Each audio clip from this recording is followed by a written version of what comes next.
Fala galerinha do Dominantes Online, tudo bem com vocês? Mais uma aulinha de Química, mais uma aulinha onde a gente fala sobre propriedades físicas, mas agora a gente vai falar sobre solubilidade. E aí muita gente confunde achando que as mesmas relações de ponto de ebulição, de temperatura de ebulição, é associado diretamente com solubilidade. Solubilidade não necessariamente tem a ver com o tamanho de cadeia. Nesse caso é o oposto. Nesse caso é interação. Você pensa em solubilidade, você vai pensar em propriedades, na verdade, em forças de interação intermolecular. Né? Aqui, ó. A solubilidade dos compostos orgânicos também depende das forças intermoleculares. Esse também eu estou associando à ideia de também lá da temperatura de ebulição.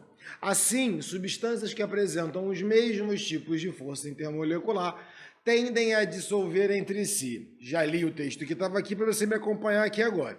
Preste atenção. A ideia de algo ser solúvel em outra coisa, independente de ser orgânica ou inorgânica, tem a ver com as interações. Se a interação for da mesma magnitude entre as suas partículas e as outras partículas, aí então a gente tem algo cada vez mais solúvel. Por isso a gente diz que as forças intermoleculares têm que ser próximas.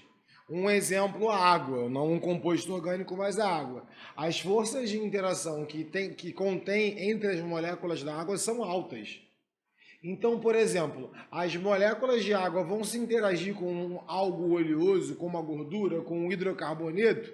Não. Por que não? Porque é uma molécula apolar. Então, as moléculas de água não têm interação sobre uma estrutura apolar, em comparação ao que ela tem com as moléculas dela mesma, que são moléculas polares, interagindo por ligação de hidrogênio.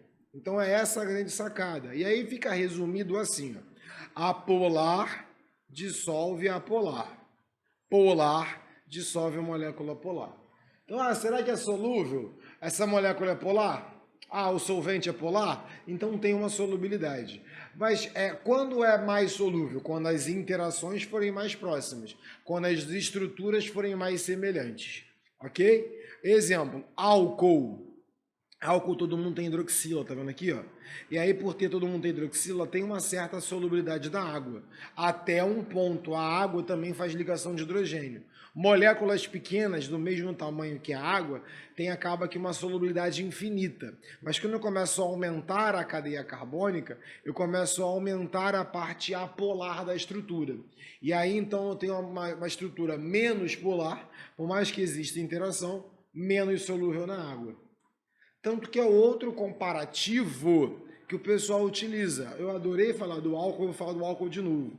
Por exemplo, o álcool, por ter uma parte orgânica, uma parte de cadeia carbônica e a hidroxila, ele se torna solúvel em ambos, né? Tanto no álcool, tanto na água, quanto na gasolina, por exemplo. Mas, por exemplo, uma curiosidade, quando você pega uma molécula aqui não é gasolina, mas aqui enfim, é porque eu ia falar da gasolina. Aqui é um hidrocarboneto, é o hexano. Quando você pega, por exemplo, o álcool dissolvido no hexano, que é esse exemplo, ou em qualquer outro composto, e adiciona água nessa composição, você imagina que você tem um recipiente com 50% desse líquido, 50 mililitros, ou pensar em 100% e 50% do líquido que seja hexano com etanol. E você adiciona a outra metade desse frasco, a outra recipiente, água, e saculeja, mistura os dois, você vai reparar que o hexano não vai se dissolver na água, mas a fração aquosa aumenta. Por quê? Porque o óleo que estava dissolvido em hexano começa a passar para para a água. Porque tem mais interação. Como é que a gente visualiza isso? A camada aquosa fica maior, porque o álcool retido no hexano passa para a água. Então, uma questão de solubilidade é uma questão de interação.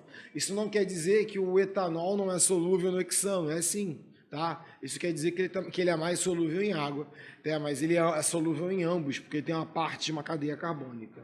tá? Tanto que a gente vai escutar muito esses termos em questões, principalmente no caso do Enem, quando a gente fala sobre algo hidrossolúvel ou algo lipossolúvel. O hidrossolúvel é uma substância que pode ser dissolvida em água, então ela tem uma certa polaridade, ela tem grupamentos polares. Que dei exemplo da vitamina C, que tem várias hidroxilas na sua estrutura, o que torna a vitamina C uma vitamina hidrossolúvel, tá? Algo lipossolúvel é que não tem uma sequência. Aqui, por exemplo, até tem uma hidroxila, mas é uma só. Olha o tamanho dessa cadeia carbônica. Se interage melhor com compostos apolares, ok? Dado todos os exemplos, não tem para onde escapar, não tem o que fazer. É isso, tá? Solubilidade são forças de interação. E aí tudo é muito relativo. Você tem que ver quais são as forças de interações entre os dois componentes, o soluto e o solvente, para conseguir realmente determinar qual é o certo. Beleza? Fui, até a próxima. Tchau.